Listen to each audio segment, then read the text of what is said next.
اعوذ باللہ من الشیطان اللعین الرجیم بسم اللہ الرحمن الرحیم رب اشرح لی صدری ویسر لی امری واحلل عقدۃ من لسانی یفقہوا قولی اللہم صلی علی محمد وعلی محمد صاحبان ایمان مومن مومنات۔ اس ویڈیو میں 21ویں ماہ شعبان المعظم کی نماز یہ آپ کو بیان کرنا ہے اور اس کا اجر اور ثواب، اور اس کے ساتھ ساتھ اگر کوئی رنج میں،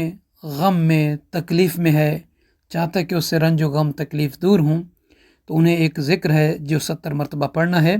اللہ تعالیٰ اس ذکر کی بدولت برکت سے اس کے رنج اور غم اور دکھ کو تکلیف فرما دے گا۔ اگر چاہتے ہیں کہ ملازمت میں کامیابی ہو، ملازمت میں ناکامی نہ ہو، تو وہ بھی بیان کرتے ہیں۔ آئیے ویڈیو کو باقاعدہ طور پر شروع کرنے سے پہلے آپ تمام معزز بہنوں، بھائیوں، بزرگوں، نوجوانوں سے عرض ہے کہ ہمارے چینل کو سبسکرائب فرما دیجئے۔ اگر ویڈیو اچھی لگے تو لائک کے بٹن کو ضرور دبا دیجیے گا تاکہ دوسرے مومنین بھی اس سے مستفید ہو سکیں۔ جزاک اللہ۔ صاحبان ایمان، 21ویں شب شعبان کی نماز سرور کائنات صلی اللہ علیہ وآلہ وسلم کے فرمان مبارک سے فرماتے ہیں کہ جو شخص اس شب میں 8 رکعت نماز پڑھے، 2 کر کے پڑھنا ہے، ہر رکعت میں یعنی پہلی رکعت میں اور دوسری رکعت میں سورہ الحمد کے بعد سورہ توحید یعنی قل هو اللہ احد کو، سورہ فلق کو اور سورہ ناس کو ایک مرتبہ پڑھنا ہے، پہلی رکعت میں بھی اور دوسری رکعت میں بھی۔ یہ 4 مرتبہ 2 کر کے پڑھیں گے تو 8 رکعت ہو جائے گی، اور اس کا ثواب اور اجر یہ ہے، فرماتے ہیں کہ جو بندہ یہ نماز پڑھے گا، اللہ تعالیٰ اس کے لیے آسمان کے ستاروں کی تعداد کے برابر نیکیاں لکھے گا، اور اس کی تعداد کے برابر اس کے درجات کو بلند فرمائے گا، اور اس سے گناہوں کو، سیئات کو اس سے مٹا دے گا۔ اور 21ویں دن کے روزے کے حوالے سے ہے کہ جو اس دن کا روزہ رکھے گا، اللہ تعالیٰ کے وہ ملائکہ، وہ فرشتے اسے مرحبا کہیں گے، ویلکم کریں گے، اور اس سے اپنے پروں کو مس کریں گے۔ یہ ہے مقام اس بندے کا کہ جو 21ویں دن کا یعنی روزہ رکھے گا۔ تو صاحبان ایمان، رہی بات جو کوئی رنج میں ہے، غم میں ہے، دکھ میں ہے، تکلیف میں ہے، یقیناً ہر بندہ کسی نہ کسی اس دنیاوی زندگی میں رنج و غم کی، تکلیف کی زندگی کو گزار رہا ہے، تو چاہتے ہیں کہ دل کو سکون ملے، دل کو تسلی ملے، اطمینان فیل ہو اور رنج و غم کا خاتمہ ہو، تو 70 مرتبہ کسی بھی وقت چلتے پھرتے، اٹھتے بیٹھتے ہوئے، لیٹے ہوئے بھی اس ذکر کو پڑھ سکتے ہیں۔ وہ ذکر کیا ہے؟ بسم اللہ الرحمن الرحیم، اللہم صلی علی محمد وعلی محمد پڑھ کر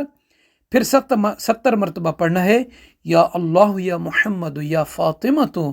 یا صاحب الزمان ادرکنی ولا تہلکنی،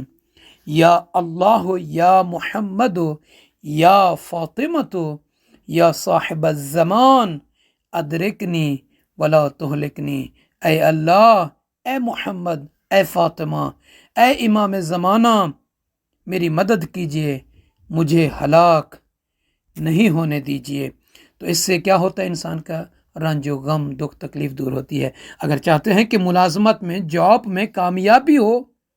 تو پہلا اصول یہ رکھیں اپنے جاب میں، ایمانداری سے جاب کرنی ہے، کام کو مخلص ہو کر کرنا ہے۔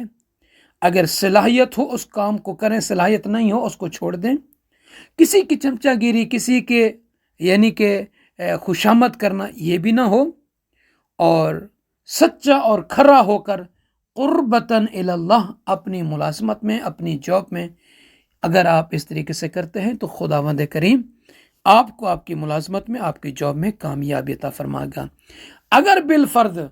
آپ نے اپنی جاب میں، اپنے اس کام میں، ملازمت میں کسی کی غیبت کرنا شروع کر دی، کسی دوسرے شخص کی کردار کشی کرنا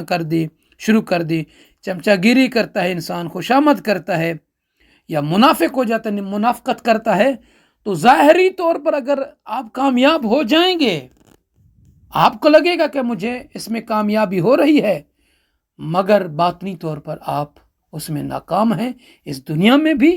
اور آخرت میں بھی۔ ناکامی کے ساتھ ساتھ اس کی سزا بھی ہے۔ تو اس لیے اپنے کام میں، اپنے جاب میں، زندگی کا کوئی بھی ہے، انسان کی لائف میں مختلف کام ہیں، جابس ہیں،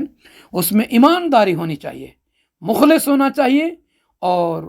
اس میں دل لگا کر خلوص کے ساتھ سچا اور کھرا ہو کر کریں تو اللہ اس میں برکت بھی دے گا، اللہ اس میں خوشی بھی دے گا، اللہ اس میں اضافہ بھی فرمائے گا۔ تو تمام مومنین کو اللہ تعالیٰ اپنی حفظ و امان میں رکھے، آپ سب کی تمناؤں کو منصور اور مقبول فرمائے، آمین یا رب العالمین۔